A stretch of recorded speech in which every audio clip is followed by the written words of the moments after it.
Good afternoon students. हम class 7 का chapter Neelkanth पढ़ रहे थे। आगे देखिए। आई और एक बार फिर मेरे पढ़ने लिखने का कमरा अस्पताल बना।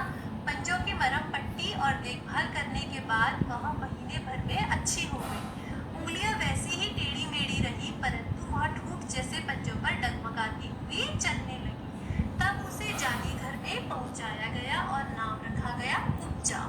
नाम के अनुरूप वह स्वभाव से भी कुब्जा ही प्रमाणित हुई। अब तक नीलकंठ और राधा साथ रहते थे। अब कुब्जा उन्हें साथ देखते ही मारने दौड़ती। चोंच से मार मार कर उसने राधा की कलगी नोच डाली, पंख नोच डाले। कठिनाई यह थी कि नीलकंठ उससे दूर भागता था और वह उसके साथ रहना चाहती। तो अब यहाँ पर क्या हुआ कि लेखिका ने 7 रुपए में वो मोरनी भी खरीद ली और उसे अपने घर ले आई और अपने पढ़ने लिखने के कमरे में दोबारा से रखकर उसकी देखभाल करी, मरहम पट्टी करी और 1 महीने में वह ठीक हो गई और डगमगाती हुई चलने लगी। फिर उसे जाली घर में पहुंचाया गया, लेकिन उसके जाली घर में पहुंचने के बाद उसका नाम रखा गया कुब्जा। कुब्जा का अर्थ होता है कुबड़ी यानी हंचबैक, जिसकी पीठ पर कुबड़ निकला होता है, उसके लिए कुब्जा शब्द का प्रयोग किया जाता है। अब क्योंकि यह नई मोरनी अपने पैरों पर डगमगा कर चलती थी, तो इसकी चाल जो थी वह इसकी सामान्य चाल से थोड़ा अलग थी, इसलिए इसका नाम क्या रख दिया गया, कुब्जा।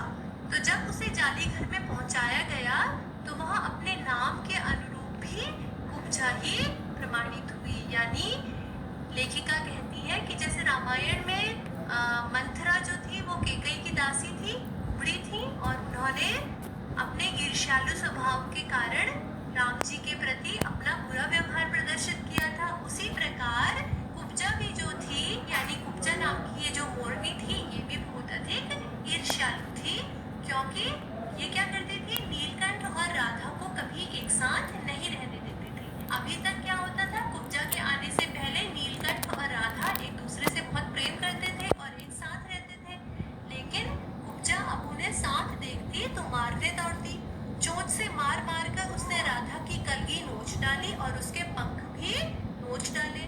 परेशानी यह थी कि कुब्जा नीलकंठ के साथ रहना चाहती थी, लेकिन नीलकंठ कुब्जा से दूर भागता था। वह राधा से प्रेम करता था और वह राधा के साथ ही रहना चाहता था। आगे न किसी जीव जंतु से उसकी मित्रता थी, न वह किसी को नीलकंठ के समीप आने देना चाहती थी। उसी बीच राधा ने 2 अंडे दिए, जिनको वह पंखों में छिपाए बैठी रहती थी।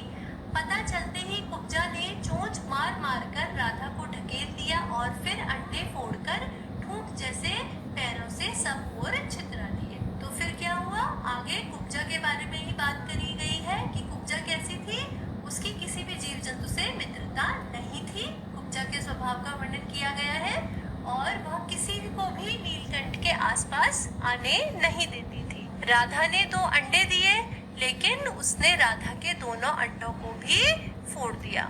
और फिर आगे क्या हुआ, इस कलह कोलाहल से और उससे भी अधिक राधा की दूरी से बेचारे नीलकंठ की प्रसन्नता का अंत हो गया। तो फिर क्या हुआ कि कुब्जा की वजह से जो उनके जीवन में कोलाहल उत्पन्न हुआ था, यानी शोर, यानी जो उनका जीवन था उसमें जो कलह उत्पन्न हो गया था, कलह यानी अशांति उत्पन्न हो गई थी और राधा से नीलकंठ की जो दूरियां बढ़ गई थी, उसके कारण नीलकंठ की प्रसन्नता का अंत हो गया, यानी उसकी जो खुशियां थी वो खत्म हो गई।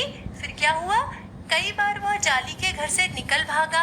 एक बार कई दिन भूखा प्यासा आम की शाखाओं में छिपा बैठा रहा, जहां से बहुत पुचकार कर मैंने उतारा।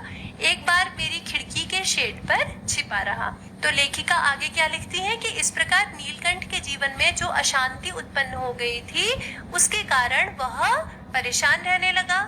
कई बार वह जाली घर से निकलकर भाग गया और एक बार कई दिनों तक भूखा प्यासा आम की डालियों में छिपकर बैठा रहा, जहां से लेखिका ने उसे नीचे उतारा।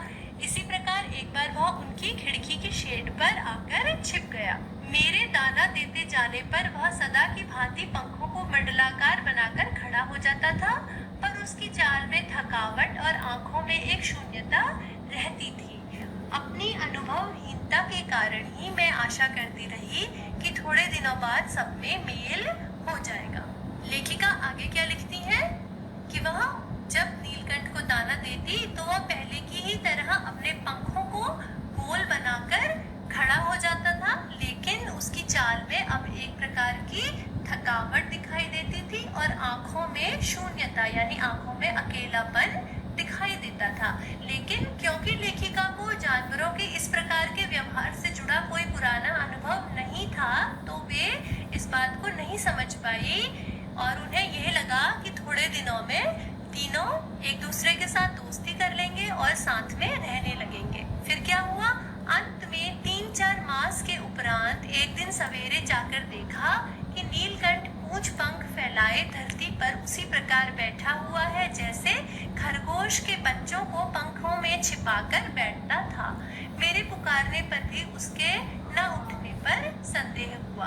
तो वे क्या कहती हैं? अंत में 3-4 महीनों के बाद क्या हुआ? एक दिन जब वे सवेरे जाली घर के पास गई तो उन्होंने देखा कि नीलकंठ अपने पूंछ और पंखों को फैलाकर धरती पर उसी प्रकार बैठा है जैसे वो खरगोश के बच्चों को अपने पंखों में छिपाकर बैठा था। लेकिन जब उन्होंने उसे प्यार से पुचकारा तभी भी उसने कोई जवाब नहीं दिया।